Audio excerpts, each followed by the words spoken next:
Sebuah penyelundupan senjata api berskala besar telah dilakukan di Cina. Penyelundupan tersebut akan dikirim ke Korea Selatan.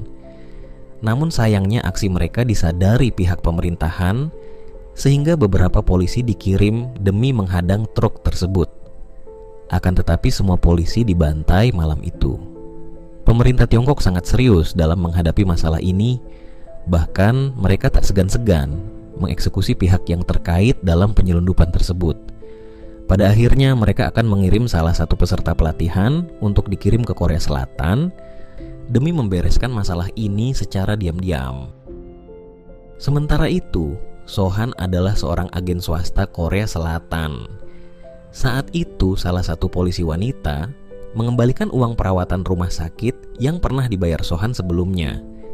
Awalnya Sohan tidak mau menerima uang tersebut seakan dia adalah sultan, tapi padahal gedung yang disewa juga belum dibayar. Namun ia beralasan jika sudah mengirimnya melalui cek, sehingga pemilik tempat itu segera pergi untuk memeriksa restoran.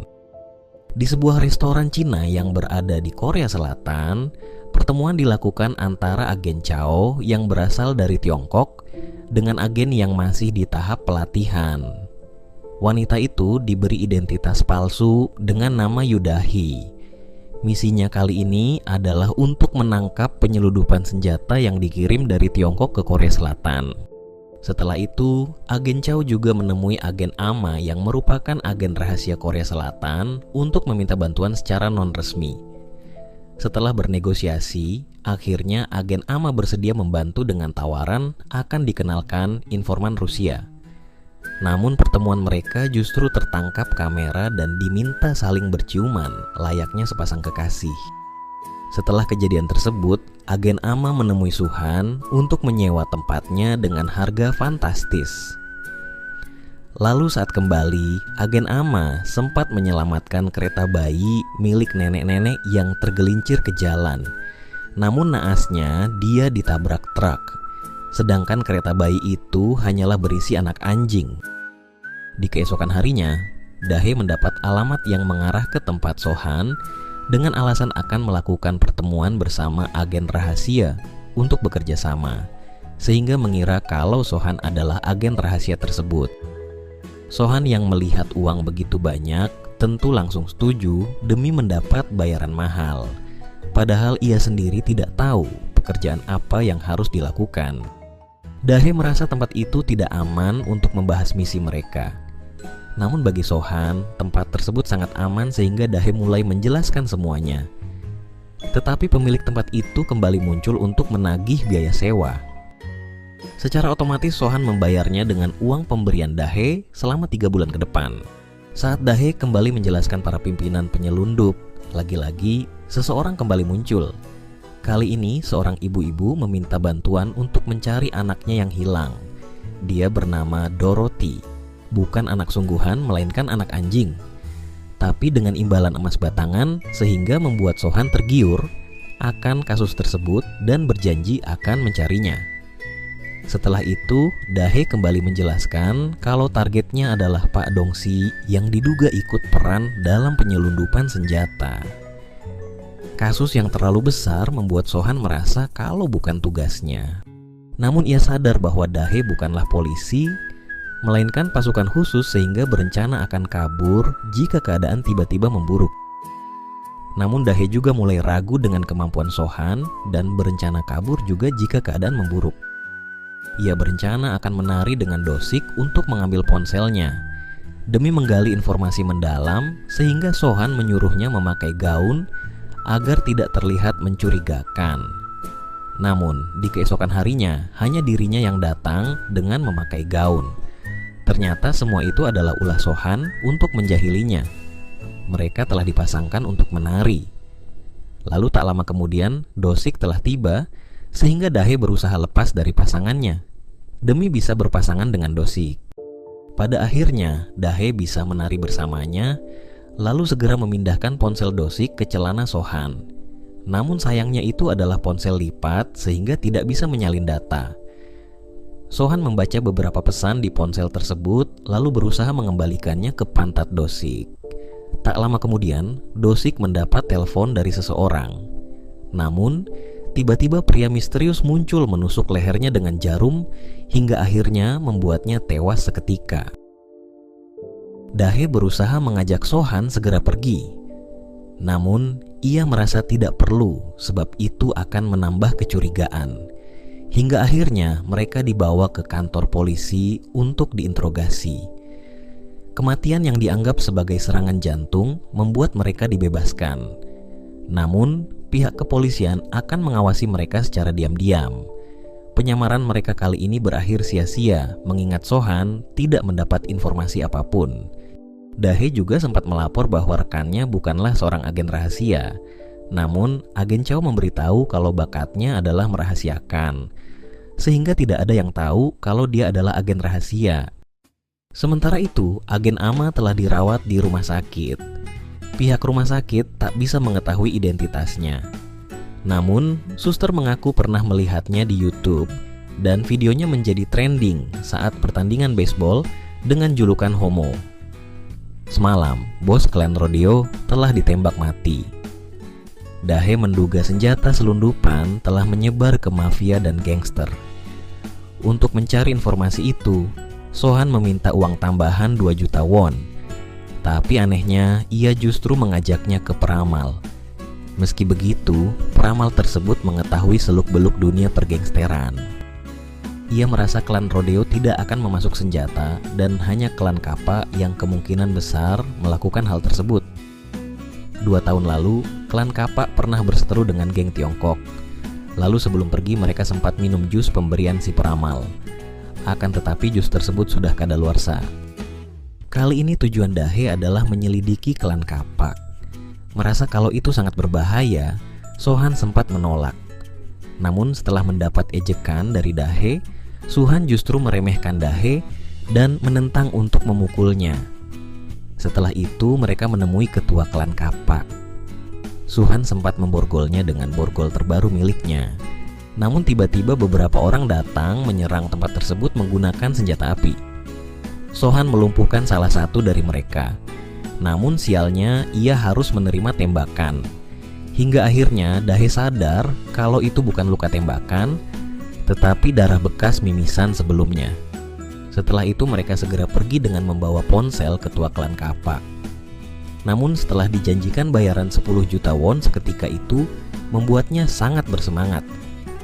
Mereka lalu menemui salah satu teman Sohan untuk meminta bantu meretas ponsel milik ketua klan Kappa.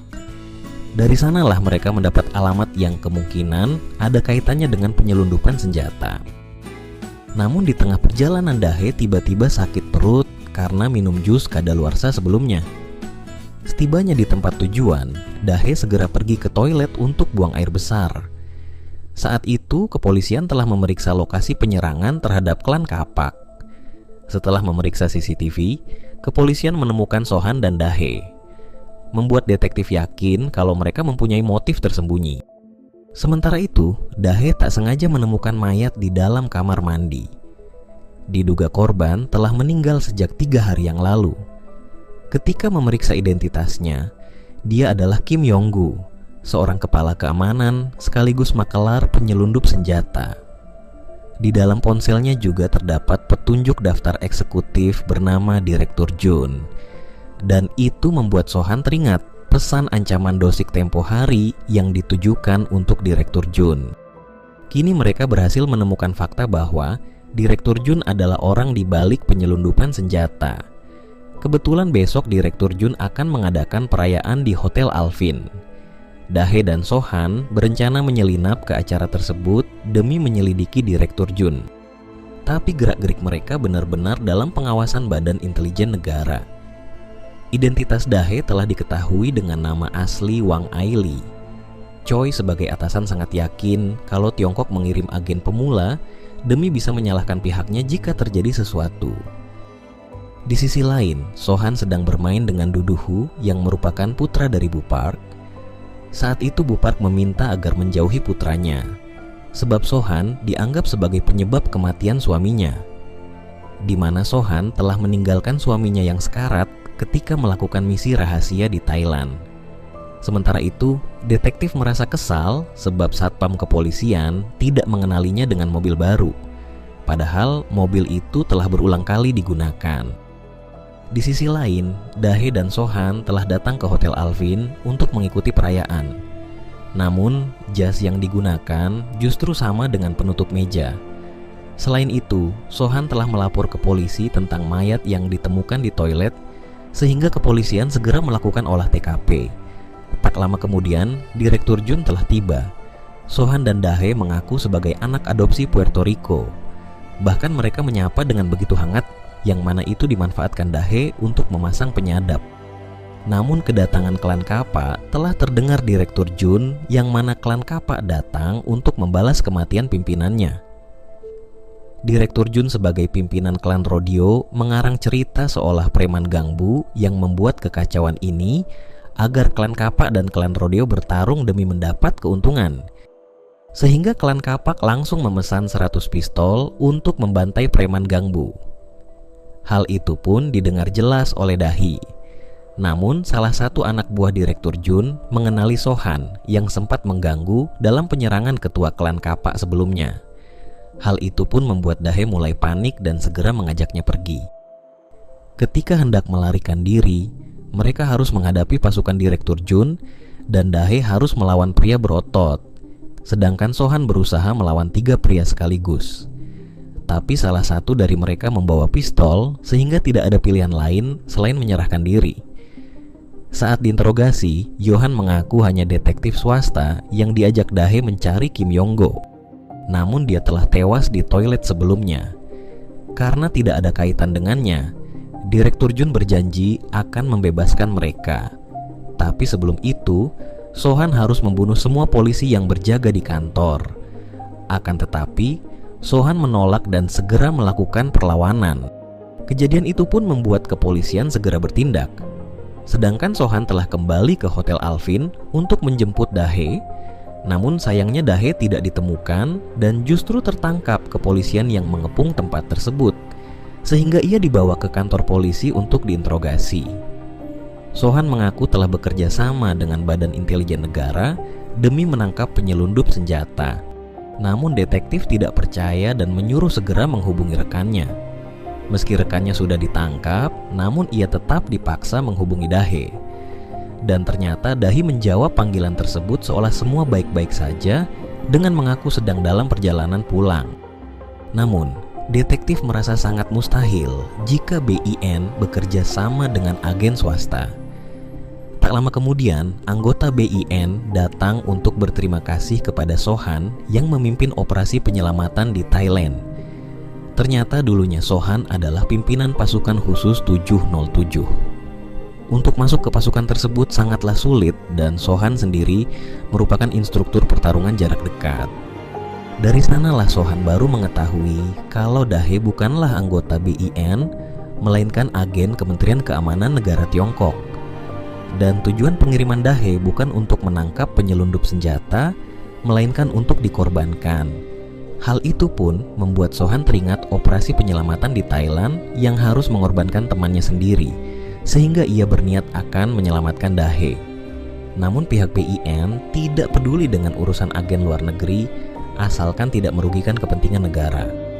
Sebagai mantan pasukan khusus, sangat mudah bagi Sohan untuk keluar dari ruang interogasi dengan menjadikan salah satu polisi sebagai sandera, sehingga membuat detektif tidak punya pilihan lain selain menyerahkan mobil baru miliknya. Dan kali ini Satpan mengenalinya sebagai detektif, bahkan langsung membukakan gerbang. Di telepon sebelumnya Dahe telah memberikan kode lokasi dengan menyebut nama makanan. Sohan lalu meminta teman hackernya mencari alamat gedung yang dimaksud. Saat ini Dahe telah menjadi sandera Direktur Jun. Klan Kapak juga datang untuk melakukan transaksi senjata dan Dahe yang akan dijadikan sebagai uji coba senjata. Selain itu, kepolisian telah memeriksa informasi tentang Sohan yang merupakan mantan pasukan khusus 707. Lalu diberhentikan karena tidak mematuhi perintah. Saat ini Sohan telah menyelinap di markas Direktur Jun demi membebaskan Dahe. Namun keberadaannya telah diketahui sehingga pertarungan tidak bisa dihindari. Keterampilannya dalam bertarung jarak dekat tentu membuat lawannya kewalahan. Adanya penyusup itu juga disadari Direktur Jun, sehingga klan Kappa menawarkan diri untuk membantu sembari menguji senjata. Kini Dahe dan Sohan harus melawan klan Kappa sekaligus pasukan Direktur Jun. Sohan dan Dahe menghabisi semua lawan satu persatu. Meski Dahe sempat tertangkap, namun ia berhasil membalikan keadaan dan mengalahkannya. Sementara Sohan harus bertarung sengit melawan pasukan Direktur Jun yang cukup handal. Meski begitu, ia mampu mengalahkannya. Di akhir pertarungan mereka harus melawan satu lagi pasukan Direktur Jun. Tapi karena terkendala dalam bahasa, Sohan justru tak sengaja menembaknya. Pada akhirnya Direktur Jun berhasil ditangkap dan dimasukkan ke penjara bersama klan Kappa. Sedangkan Sohan harus bertanggung jawab atas semua kekacauan yang terjadi. Saat itulah tawaran bergabung ke BIN datang kepadanya untuk menjalankan beberapa misi. Jika menerima tawaran tersebut, maka akan dibebaskan dari hukuman. Meski awalnya menolak, tapi akhirnya ia akan bergabung karena imbalan uang 100 juta won di awal dan di akhir misi. Di tempat lain, putra Bupark telah dirawat sebagai pasien kanker. Secara diam-diam, Sohan telah membayar biaya operasi tersebut sehingga operasi bisa segera dilakukan. Sementara itu, BIN akan melakukan operasi gabungan dengan Tiongkok. Sohan dan Dahe akhirnya kembali bertemu untuk menjalankan misi rahasia mengenai hilangnya Dorothy, yang mana Dorothy adalah nama sandi mantan informan KGB. Informasi seharusnya disampaikan kepada agen AMA. Namun, kini Dorothy maupun agen AMA tidak bisa dihubungi. Dorothy biasa menyembunyikan informasi melalui micro SD di dalam emas batangan. Sedangkan emas batangan berbentuk babi dari Dorothy telah Sohan jual. Padahal kemungkinan informasi itu ada di dalam sana. Misi Sohan dan Dahe adalah menyamar sebagai pasangan demi menyusup ke tempat yang kemungkinan agen AMA dan Dorothy disekap. Padahal saat ini agen AMA sedang dirawat di rumah sakit. Akhirnya mereka akan pergi ke Rusia untuk menjalani misi. Namun penyamarannya justru sangat mencolok. Padahal mereka akan menaiki kapal kecil agar lebih mudah menyusup. Dan akhirnya film selesai. Terkadang, seseorang yang terlihat biasa saja justru menyimpan kemampuan luar biasa yang tidak pernah kita sangka. Penampilan luar seringkali menipu, dan yang benar-benar penting adalah ketulusan hati serta tindakan nyata yang dilakukan. Dengan belajar melihat lebih dalam, kita bisa menemukan nilai sejati dari seseorang. Kebaikan sejati tidak perlu ditunjukkan. Menolong orang lain dengan tulus, meski tanpa diketahui siapapun, adalah bentuk kebaikan yang paling berharga. Setiap kesalahan bisa menjadi pelajaran. Dari kegagalan dan penyesalan, kita bisa belajar untuk menjadi pribadi yang lebih kuat dan bertanggung jawab.